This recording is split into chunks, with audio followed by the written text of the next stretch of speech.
పొడిగించుటకు నిర్ణయించడం జరిగింది అధ్యక్ష. రాష్ట్ర శాసన మండలి అప్పుడు సమావేశంలో లేనందున, వాయిదా పడినందున మరియు పై నిర్ణయంను వెంటనే అమలు పరచవలసినటువంటి అవసరం ఏర్పడినందున భారత రాజ్యాంగంలోని 213వ ఆర్టికల్ కింద గవర్నర్కు ఇవ్వబడినటువంటి అధికారంలోను వినియోగించుతూ 2025 అక్టోబర్ 31వ తేదీన తెలంగాణ గవర్నర్ తెలంగాణ పంచాయతీరాజ్ 3వ సవరణ అధ్యాదేశం 2025లోని 5వ తెలంగాణ అధ్యాదేశంను జారీ చేశారు మరియు దానిని 2025 నవంబర్ 1వ తేదీ నాటి తెలంగాణ గెజిట్లో ముద్రించడం జరిగింది అధ్యక్ష. ఈ బిల్లు పై అధ్యాదేశం స్థానంలో ఉంచుటకు ఉద్దేశించబడినది అధ్యక్ష. ఈ యొక్క బిల్లు ప్రధానంగా అన్ని అంశాలను పరిగణలోకి తీసుకొని రాష్ట్రంలో మరి తగ్గిపోతున్న జనాభా నిష్పత్తిని, ప్రజాప్రతినిధుల యొక్క అభిప్రాయాలను ఇవన్నింటినీ తీసుకొని తెలంగాణ రాష్ట్ర ప్రభుత్వం గౌరవ ముఖ్యమంత్రి గారి ఆధ్వర్యంలో, సీఎం రేవంత్ రెడ్డి గారి ఆధ్వర్యంలో ఈ యొక్క నిర్ణయం తీసుకొని మరి ఎన్నికలను కూడా నిర్వహించడం జరిగింది అధ్యక్ష. 2 పిల్లల పరిమితిని ఎత్తివేస్తూ ఈ అన్ని అంశాలను పరిశీలించిన తర్వాతనే మనం ఈ నిబంధనలను సవరించాం అధ్యక్ష.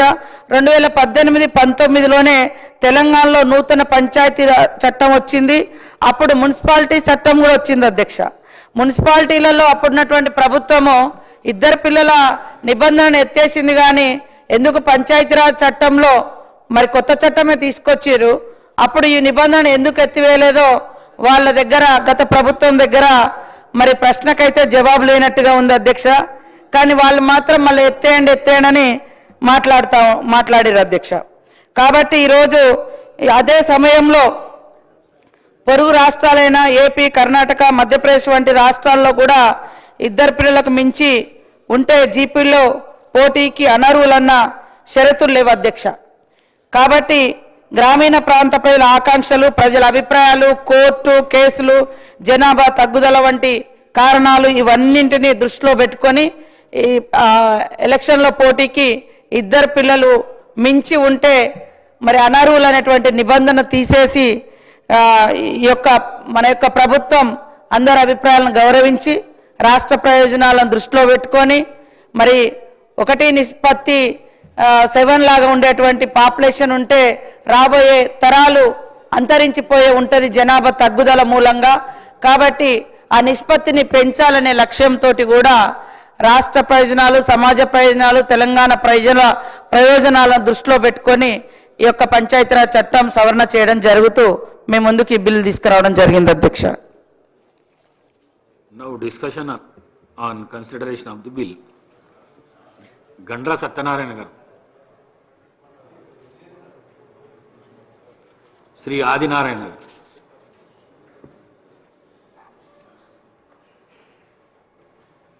ధన్యవాదాలు అధ్యక్ష. ఈరోజు ఒక గొప్ప నూతన అధ్యాయాన్ని తెరదించే విధంగా గ్రామీణ పంచాయతీరాజ్ చట్టాన్ని సవరించుటకై ఈరోజు శాసనసభలో మంత్రి గారు సీతక్క గారు ప్రవేశపెట్టిన బిల్లుకి సవరణకై నేను పూర్తి స్థాయిలో మద్దతు పలుకుతా ఉన్నాను.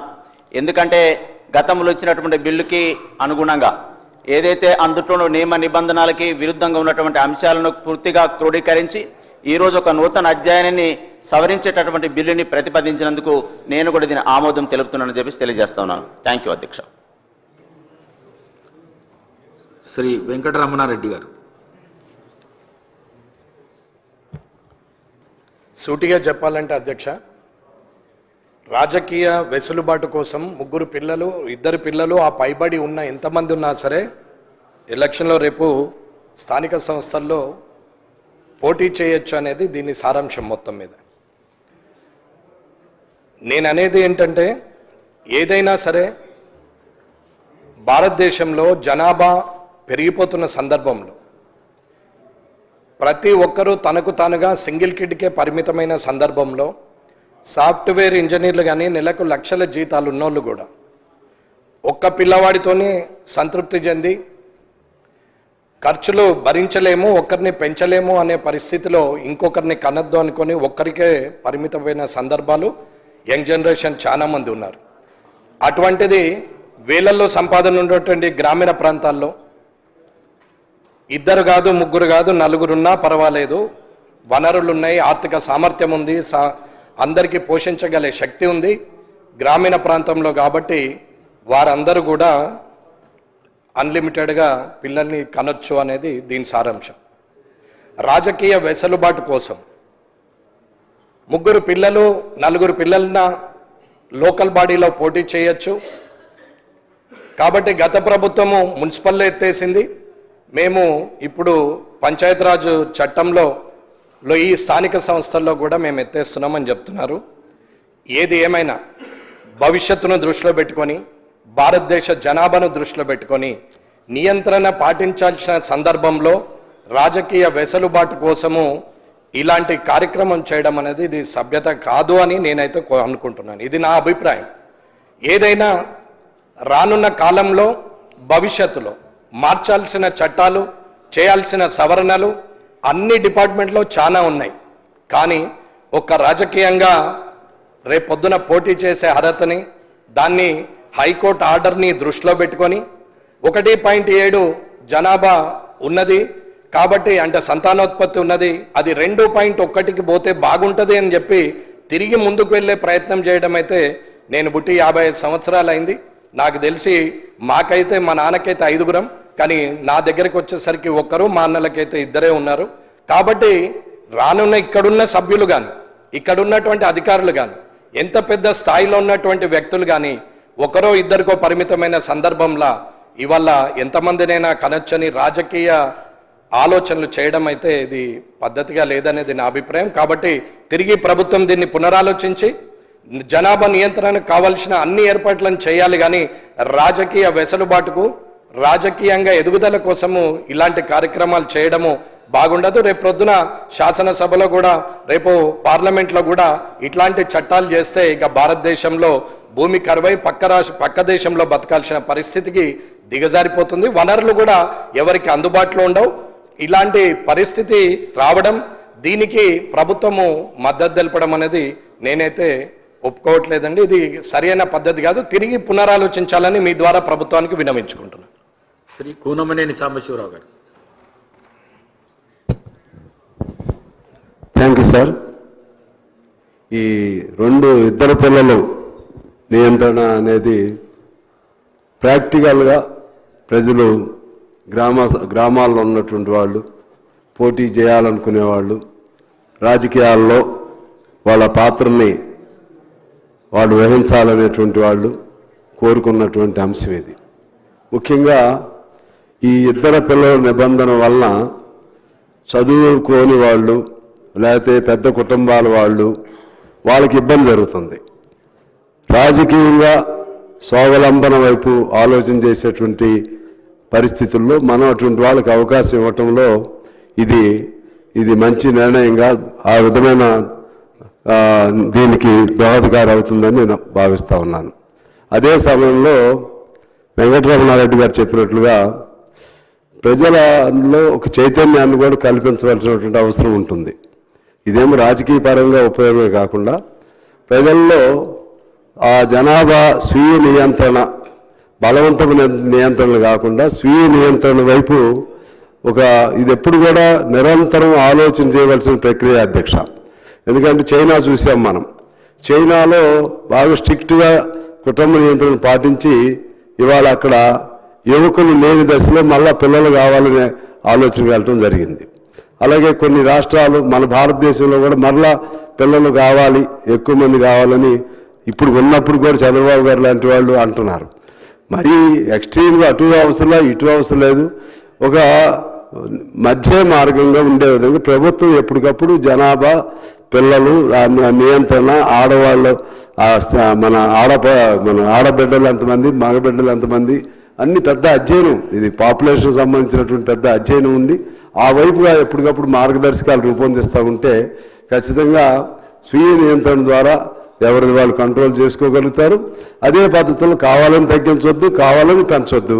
ఆ విధంగా చేస్తే ఇవాళ మన భారతదేశానికి ఉన్న పెద్ద అడ్వాంటేజ్ కూడా జనాభా అంటే మరీ మితిమీరితే కూడా ఇబ్బంది అవుతుంది. కానీ ఇప్పుడు మాత్రం మనం 4వ ఆర్థిక వ్యవస్థలోకి రావటం అంటే కేవలం మిగిలిన ఎంత సాంకేతికపరమైనటువంటి ఆ ఫలితాలతో అందుకున్నా దాంతోపాటు ప్రాథమికంగా జనాభా అనేది కూడా మనకు పెద్ద అడ్వాంటేజ్ అనేది మనం గమనంలో తీసుకోవాలి.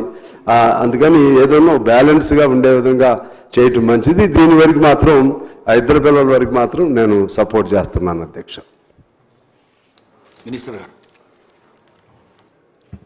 అధ్యక్ష, గౌరవ సభ్యులు వెంకట్రామరెడ్డి గారు, అదేవిధంగా కూనంనేని సాంబశివరావు గారు చెప్పినటువంటి అంశాలలో ఇది రాజకీయ ప్రయోజనాలు అనేదే కాదు అధ్యక్ష.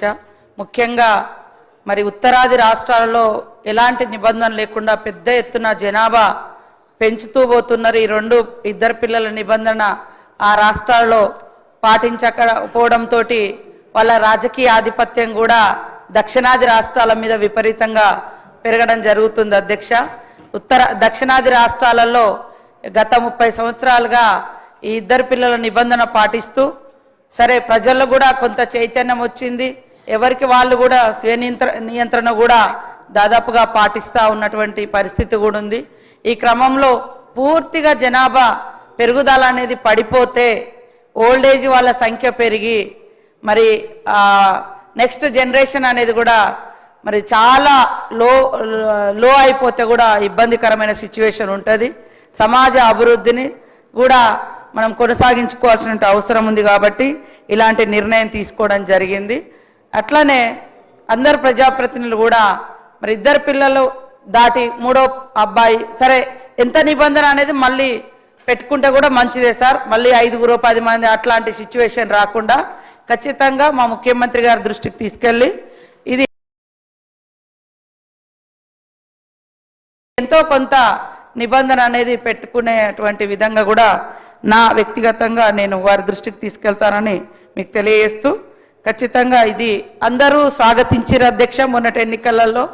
అదేవిధంగా జనాభా మన రాష్ట్ర పరిణామానికి దానికి అనుగుణంగా వనరులకు అనుగుణంగా కొంత ఇంక్రీజ్ చేసుకుంటే కూడా బాగుంటుంది అనేది ఉద్దేశంతో ఈరోజు ఈ యొక్క చట్టాన్ని పెట్టడం జరిగింది. మీరందరూ కూడా ఆమోదించాల్సిందిగా కోరుతా ఉన్నాను అధ్యక్ష. అట్లనే ఇంకొకటి కూడా అదేవిధంగా అధ్యక్ష తెలంగాణ పంచాయతీరాజ్ చట్టం 2010